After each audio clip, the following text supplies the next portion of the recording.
Nós precisamos primeiro compreender também o que seria uma vocação, né? A vocação, ela vai nos levar para o nosso fim último. O fim último é para aquilo que nós fomos chamados, aquilo que nós fomos, como Deus nos desejou, né? Então, muitas vezes, a gente acaba se perdendo dentro do nosso caminho, da nossa trajetória, ou algumas dificuldades de discernimento, porque talvez a gente não consiga compreender para aquilo que somos chamados. A vocação, ela é um chamado de Deus à felicidade. O catecismo, assim, bem na introdução do catecismo, Deus diz que somos convidados a viver a sua vida bem-aventurada. E o que seria a vida bem-aventurada? Seria gozar da felicidade de Deus. Quando Deus nos criou, desde a época que Ele criou Adão e Eva, Ele infundiu em nós uma realidade que é o Espírito, que seria o germe, que seria parte do próprio Deus em nós, que é a espiritualidade, né? O Espírito do próprio Deus. E é isso que nos faz diferente dos animais, por exemplo. Quando nós pecamos mortalmente, nós matamos o Espírito em nós. E ao fazermos isso, nós nos tornamos semelhantes aos animais. Então, veja que o Espírito é aquilo que nos faz mais próximos do próprio Deus. E o Espírito, ele é um organismo sobrenatural que se desenvolve dentro de nós e nos leva, nos aproxima e nos faz cada vez mais semelhantes ao próprio Deus. É no Espírito que Cristo habita, né? Quando São Paulo diz, já não sou eu que vivo, é Cristo que vive em mim, é porque ele se permitiu, né, deixar o Espírito crescer, e aquele Espírito foi levando com que ele abandonasse os pecados mortais, que ele abandonasse os pecados veniais, cuidasse das próprias imperfeições e chegasse ao ponto de se confundir no próprio amor de Deus, né, no Espírito, se tornar, perceber que o próprio Cristo vive nele. Então, Deus nos chama a esse progresso na vida espiritual. Porque esse progresso vai nos levar a Deus. E Deus é o único que pode preencher, o único que pode nos fazer feliz. Então, dentro dessa concepção maior, né, o nosso fim último, nós nascemos para nos unir a Deus. E essa união tão profunda, né, da alma com Deus vai nos levar à felicidade. O ser humano sempre procura a felicidade, né, de todas as formas. Se você perguntar para qualquer pessoa, tudo que ela faz, mesmo que ela se afogue em vícios, mesmo que ela se perca, ela está achando que naquele caminho é que ela vai ser feliz. Só que ela confunde a felicidade com as boas sensações, que são coisas diferentes. A felicidade pode trazer boas sensações, mas não necessariamente as boas sensações nos levaram à felicidade, né? É uma coisa muito mais profunda e mais ampla. Então, quando Deus nos criou, Ele nos criou para habitar conosco. Ele diz isso em Gênesis, né? Cristo, Deus, assim, na Santíssima Trindade, ela tem eles criaram e disse, faça-se, né? Segundo faça-se a imagem e semelhança, né? Quando ele fala a imagem e semelhança, essa imagem é porque ele coloca o Espírito em nós e nos faz seres espirituais.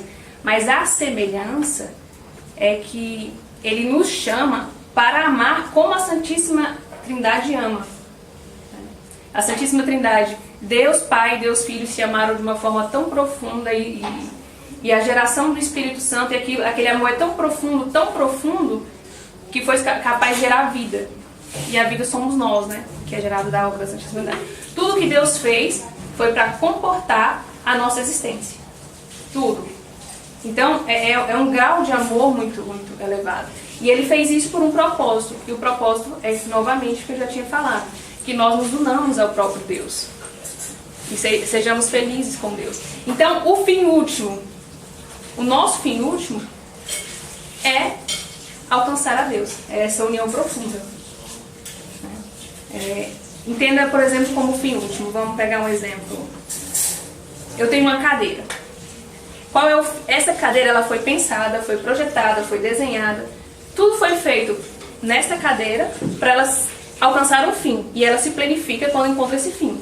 Esse fim é que seres humanos, pessoas possam sentar e se acomodar nela. Certo? Eu posso utilizá-la para qualquer outra coisa, mas ela não atingiu o fim dela. Ela não se planifica. O fim último do ser humano é amar a Deus e viver uma união profunda. Então, tudo que acontece em torno, todas as nossas decisões, tudo aquilo que a gente, toda a caminhada, tudo que a gente for fazer, a gente tem que pensar que aquilo deve ser necessário para aquele fim.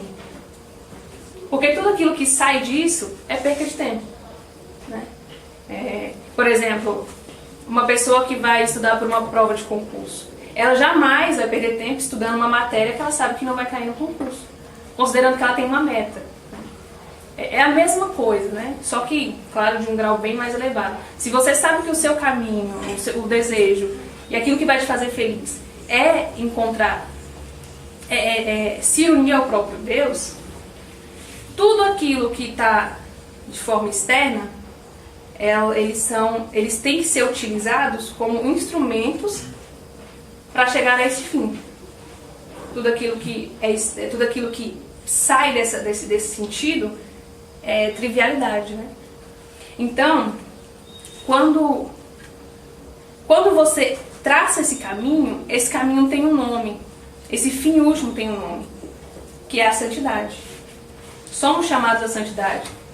Deus nos chama disso, ele invoca, né, avoca que nós sejamos santos, como o próprio Deus é santo. Jesus jamais nos chamaria uma realidade que é impossível. Porque progredir no grau de santidade, alcançar altos graus de santidade, significa alcançar uma vida muito mais feliz. Né? Agora, qual é o meio que nós vamos trilhar para chegar a essa felicidade, a essa santidade? Aí é a vocação. E o que é a vocação? A vocação é um chamado de Deus à felicidade, mas que a pergunta que se faz é: qual é a forma em que eu vou amar? Né? Qual a forma que eu vou retribuir esse amor que Deus me dá? E o amor exige doação. Então, a vocação, a resposta da vocação é: qual a forma que eu vou me doar ao outro? Se você for pegar isso em todas as dimensões, uma esposa e um esposo, né? Eles devem viver numa doação mútua, e aquele amor tão profundo, assim como foi na Santíssima Trindade, tem que gerar vida. Por isso um casal deve estar aberto à vida. E aquela vida vai ser cuidada e vai receber toda a doação dos pais. Deus nos chama para ser família. A Santíssima Trindade é uma comunidade. E Ele também nos chama para ser comunidade na nossa família. Só que, se você pega a sua família e olha ela como fim último, você vai dar tudo para o seu filho, você vai fazer tudo pelo seu esposo, vai ser a melhor esposa. Mas no primeiro deslize, por exemplo, que o seu filho ou o seu esposo tiver, você vai arrocar para você aquele pedido de méritos. Nossa, eu fiz tanto por você, eu te dei tanto, e você foi incapaz de retribuir. Né? Só que nosso fim último não é o matrimônio, num sacramento do matrimônio.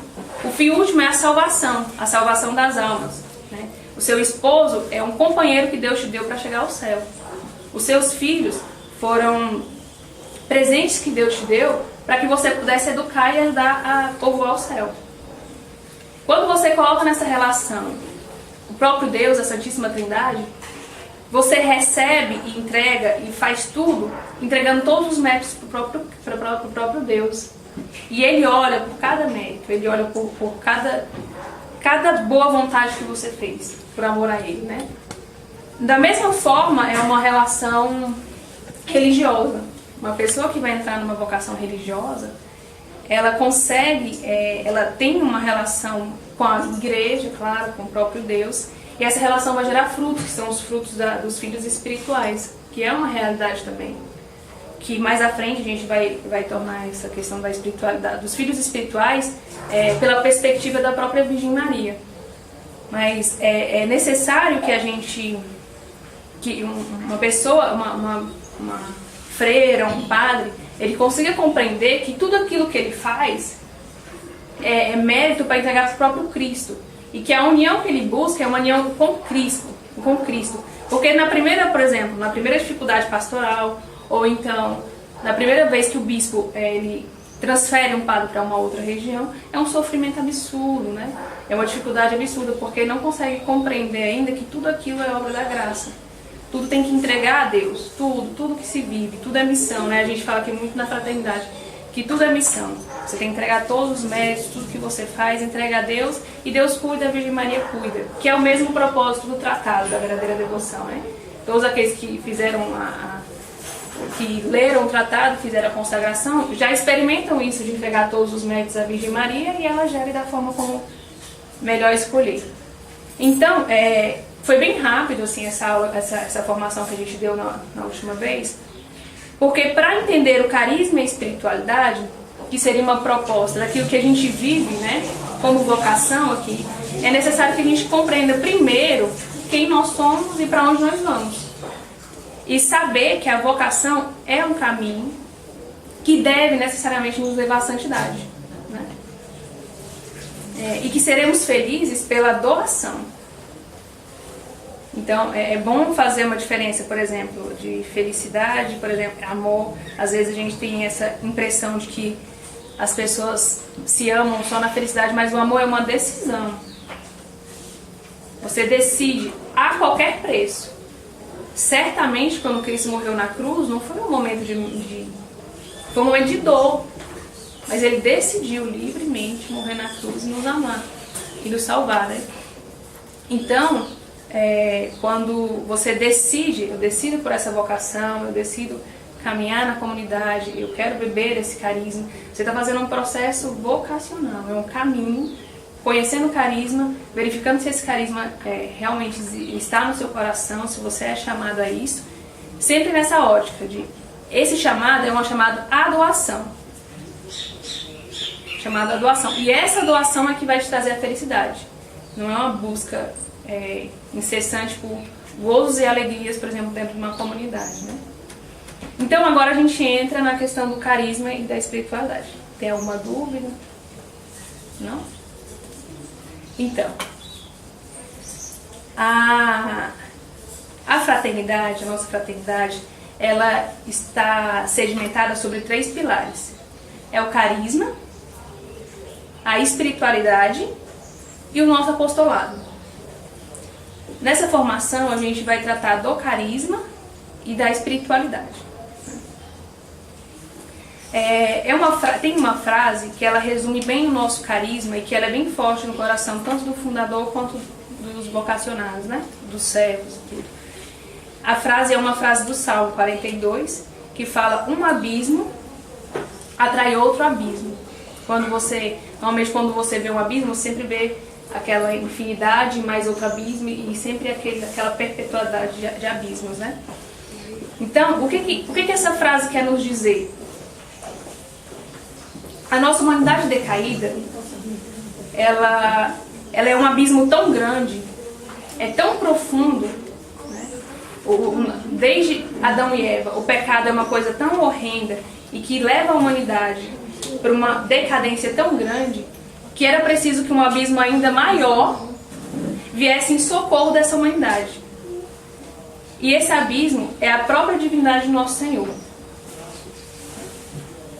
E quando Deus, o abismo, que é o próprio Deus, que é insondável, ele encontra o abismo das nossas misérias, ele se une e se encontra no nosso coração, e dentro de nós nasce o amor.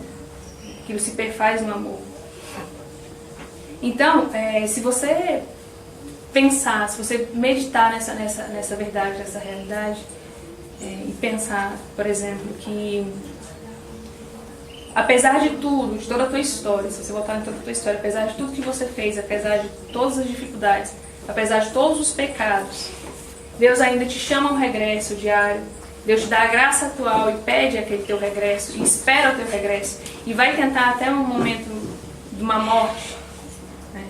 Você acaba se deparando com um amor tão profundo que apenas a encarnação, apenas um amor desse porte seria capaz de nos retirar do abismo que nós vivemos. Então, isso é uma prova insondável da própria misericórdia de Deus, que apesar de não merecer, nos chama a viver uma coisa extraordinária, que será a vida eterna.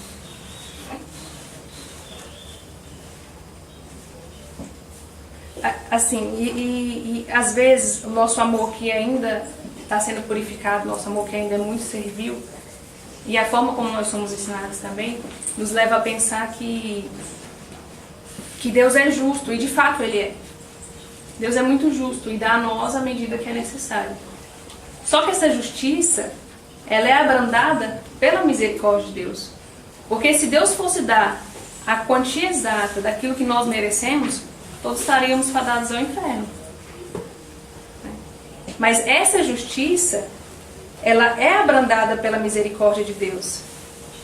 E às vezes nós esquecemos de abrandar essa misericórdia, de abrandar essa justiça pela misericórdia, porque nós somos ainda muito pecadores, a gente reivindica muitas coisas pra gente, a gente quer as coisas, aquela pessoa errou, ela tem que ser punida, e ela tem que ser punida de uma forma severa, porque ela tem que entender o que ela fez, né? E quando é pra nós, quando a gente se depara na mesma situação, a gente clama só misericórdia.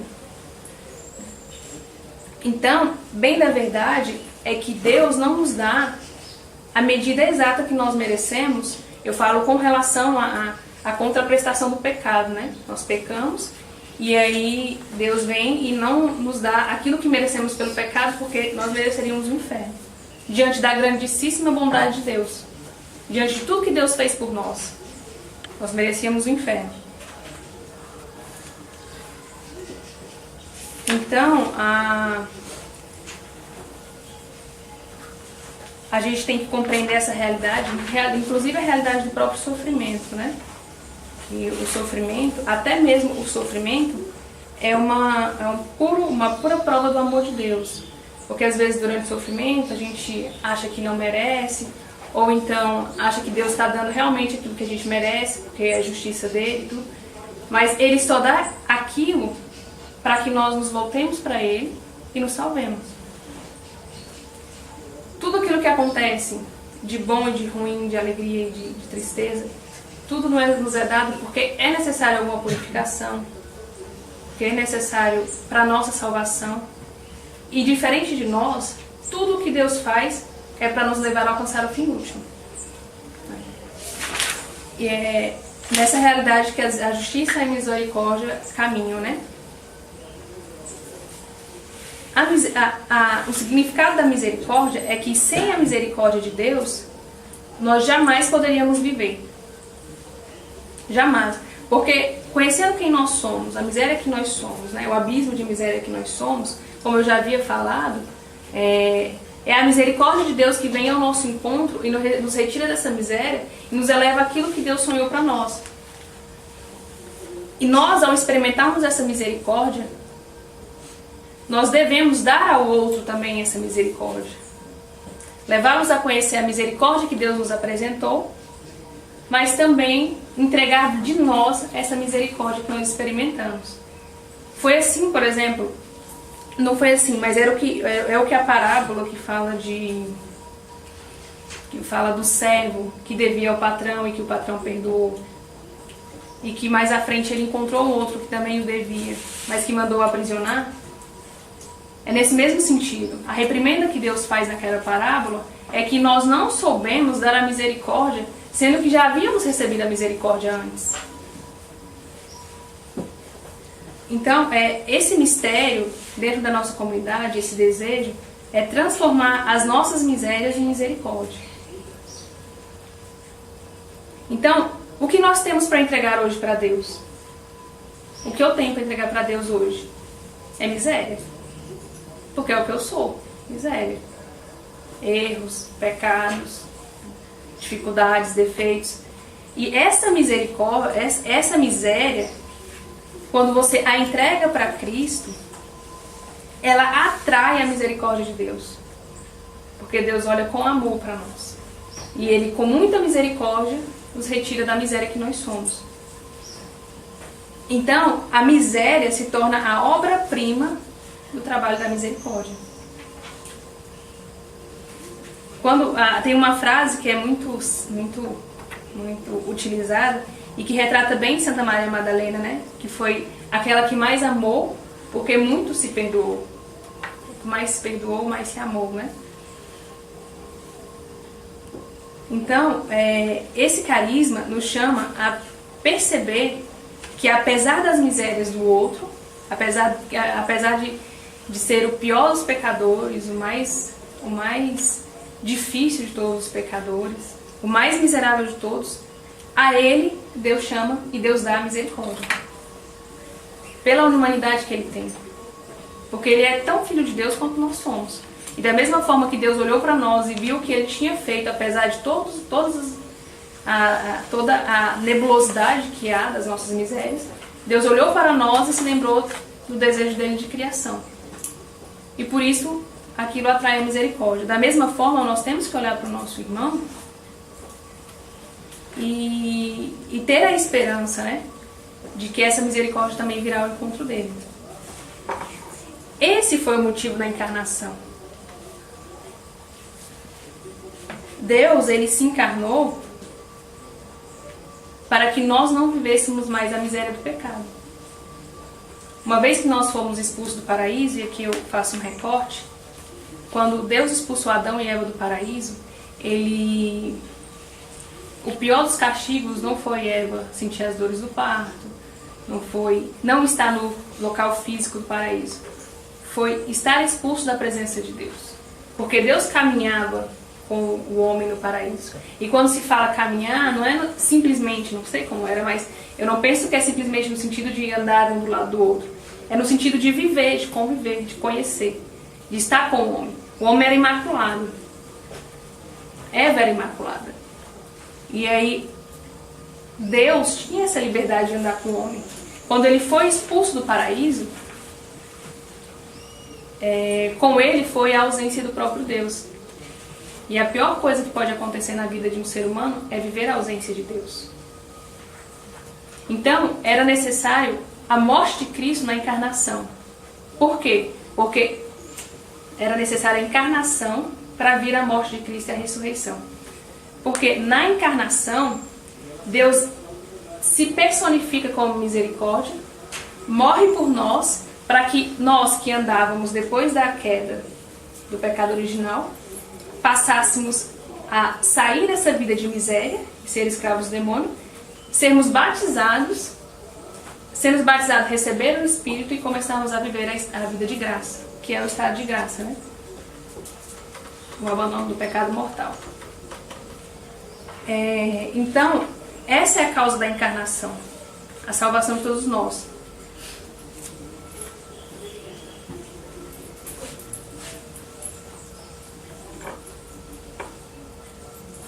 Agora a pergunta que se segue, né? Como se dará essa transformação? Essa transformação de misérias em misericórdia. Até aqui está dando para entender? Sim. Como vai acontecer essa transformação? Deus é muito sábio em tudo que faz, claro, e nisso não há dúvida, né? Mas quando o pecado entrou no mundo, ele entrou no mundo por Eva. Eva era imaculada, era uma mulher, foi visitada por um anjo, que foi Satanás, e foi feita uma proposta, e ela aceitou. E a partir daquela desobediência, entra a morte e o pecado no mundo. Deus, para reparar aquele primeiro erro, manda um anjo a uma mulher imaculada, que lhe faz uma proposta, e com essa proposta entra a vida no mundo, entra a salvação. Então, Deus escolheu o útero da Virgem Maria para trazer a misericórdia ao mundo.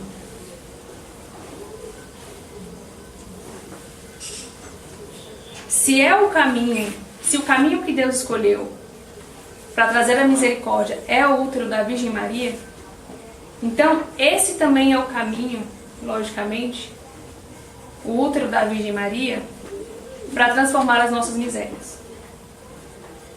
Se transforma miséria em misericórdia, eu falei isso, né? Então, no ventre da Virgem Maria, Deus encarnou e trouxe a misericórdia. E é no ventre da Virgem Maria que nós vamos transformar as nossas misérias em misericórdia. E há também uma certa relação que o ventre da Virgem Maria é o local da encarnação. Mas é o ventre da Virgem Maria que é a sua maternidade. Ela é mãe, ela tem um ventre, porque ela é mulher. Então, essa relação de não só gerar a Deus, gerar a misericórdia, mas também sermos gerados na maternidade da Virgem Maria. O carisma da fraternidade e misericórdia materna é fruto da obediência de Nossa Senhora. E essa obediência se deu pela primeira vez na encarnação, como eu já vinha falando. Mas ela também se deu na crucificação. Na cruz, a Virgem Maria, ela deu um sim à maternidade espiritual da humanidade. Cristo é o único filho da Virgem Maria. Ele é filho único. Ele é o primogênito. Mas nós, na cruz, nos tornamos filhos espirituais da Virgem Maria. E, portanto, co-herdeiros do reino dos céus. A maternidade da Virgem Maria é uma perpetuação da própria misericórdia de Nosso Senhor. E na cruz, quando ela disse sim, São João e Santa Maria Madalena representavam a nossa humanidade. A Virgem Maria, ela é a nossa humanidade, só que a nossa humanidade imaculada. E nessa humanidade, ela também gera nós, como seus filhos. E quando ela disse sim no alto da cruz, quando o próprio Cristo, no último suspiro, no último fôlego, diz a ela: filho, eis aí tua mãe, mãe, eis aí o teu filho, ele entrega à Virgem Maria a maternidade universal, a maternidade dos homens. E essa maternidade é essencial para a nossa salvação. Passar pelo ventre da Virgem Maria.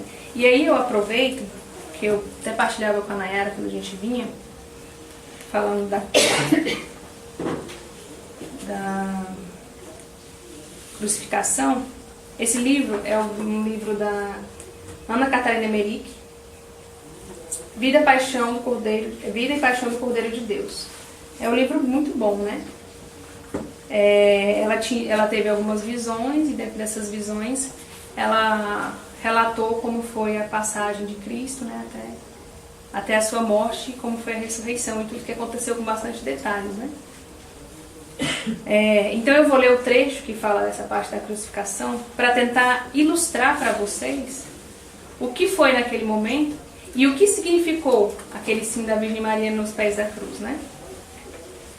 Então, a mãe de Jesus, Madalena, Maria de Cleófas, Maria Eli e João estavam entre as cruzes dos ladrões, em redor da cruz de Jesus, olhando para Nosso Senhor. A Santíssima Virgem, em seu amor de mãe, suplicava interiormente a Jesus que a deixasse morrer com ele. Então olhou o Senhor com inefável ternura para a mãe querida e, volvendo os olhos para João, disse a Maria: mulher, eis aí o teu filho. Será mais teu filho do que se tivesse nascido de ti. Vou fazer uma pausa aqui. Isso aqui é uma verdade muito profunda, principalmente para nós que vivemos, né, a misericórdia materna, buscamos viver. Quando Cristo diz que, mulher, eis aí o teu filho, será mais teu filho do que se tivesse nascido de ti, é que muitas mulheres geram na carne.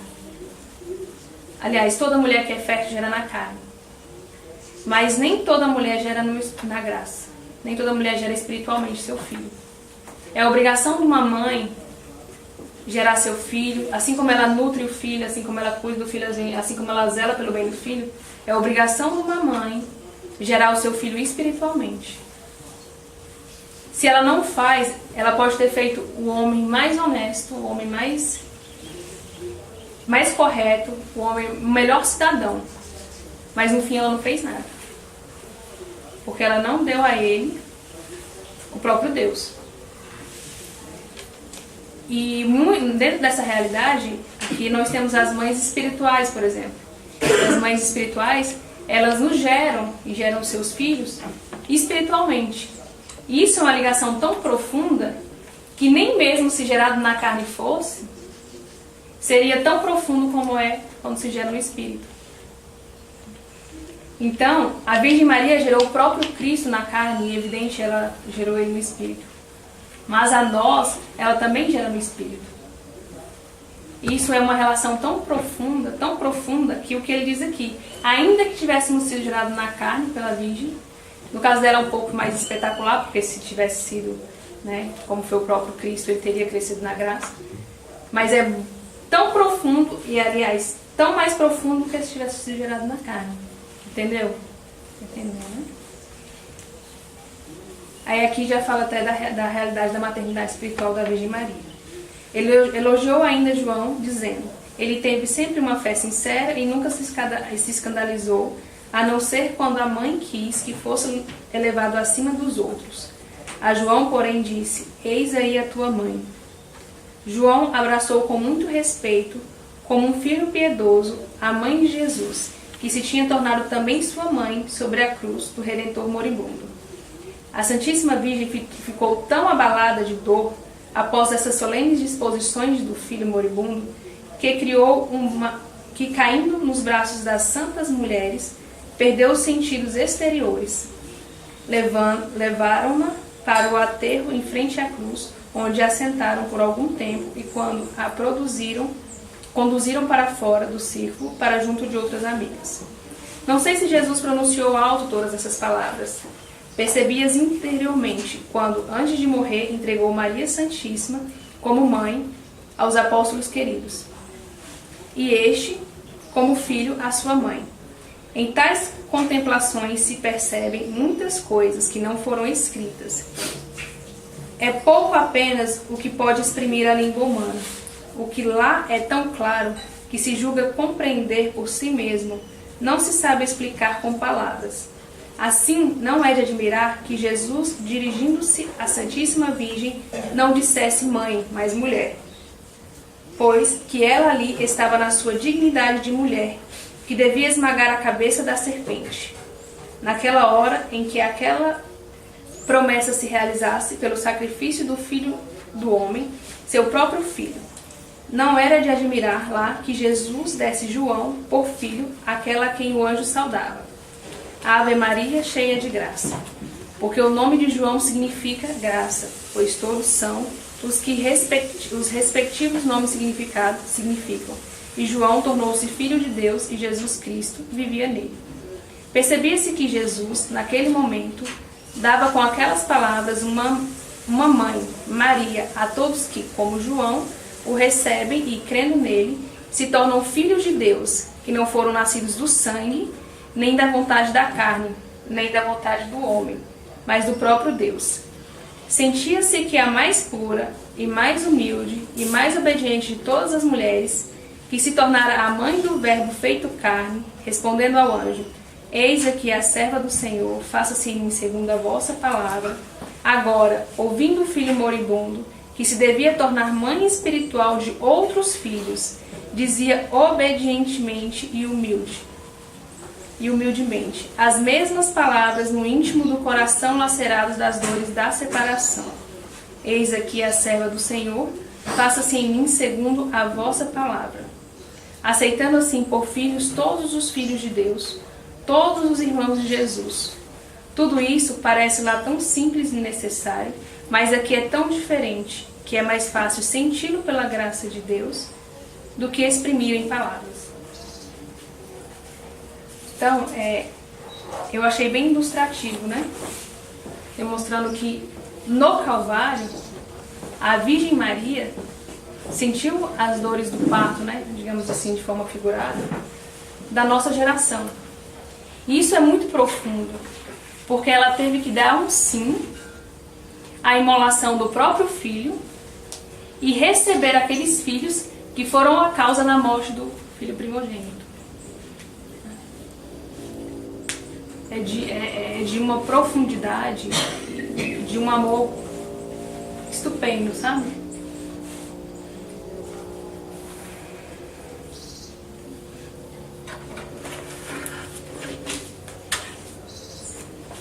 Portanto, Deus escolheu a maternidade para introduzir a misericórdia no mundo.